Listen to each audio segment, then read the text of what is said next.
to the Reverend Paul Nicholson. I would like to remind you that our leaflets today also mention the fact that we've got a public meeting. We need to talk about the next steps. As Graham was saying, there's still a lot more we need to do. We want to help other families who've been affected by the cuts in Brent, and we want to reverse these cuts in Brent. So 6th of December, Salvation Army Hall in Kilburn. It's a 7 o'clock start. Please come and join us there. We want your ideas. We've already had a very creative campaign from the involvement of local people, and we need more along the same lines. So I've got the Reverend Paul Nicholson and then John Boyle from the Socialist Party. The story of the Coyne family is a story of constant errors by the local authority, ending in somebody being made and evicted. What I want to do is to say my total love and heart and sympathy is with them and the family, and we've got to get them back into a home up in this part of the world.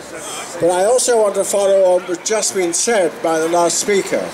I come from Tottenham, and I've got hold of the council's figures, which show the impact of the £500 cap on benefits, which is going to happen in April, the housing benefit cap, which is going to literally white out those the children's benefits and the income support JSA, ESA for very many families. So the incomes needed for food, for clothes, for housing, food, for clothes, for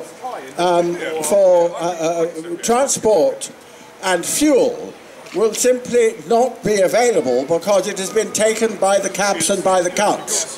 The consequence of that is inevitably not being able to pay the rent. Inevitably there will be, as has been said already, thousands of evictions. But on top of that, they're going to tax it in Tottenham, and they're going to tax it here in Brent, and they're going to tax it all over the country. Most councils are going to council tax benefits. Now that means you can't pay the rent, you can't pay the council tax. It'll be about 18 to 20% of the council tax, and therefore what happens? They apply for a liability order. The liability order costs anything up to 120 quid, which is added to the council tax arrears. And then what happens? You can't pay that, so they send the bailiffs in, and the bailiffs will charge anything up to £400. So I'm afraid there is a major crisis, a major attack on the incomes of the very poorest citizens of London about to happen, and anything and everything that's been said about there being a united campaign against this is absolutely vital to save people from being homeless and left destitute. Destitution is definitely what's going to happen for some people unless there is a change of policy by this government. Thank you very much. Thank you, Paul.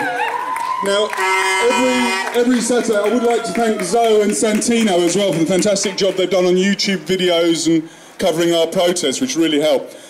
Every Saturday when we campaign at Kilburn Square, we meet people who've suffered similar problems to the Coonan family. And one of the people we've met who supported us is Herbert Gordon from Kilburn.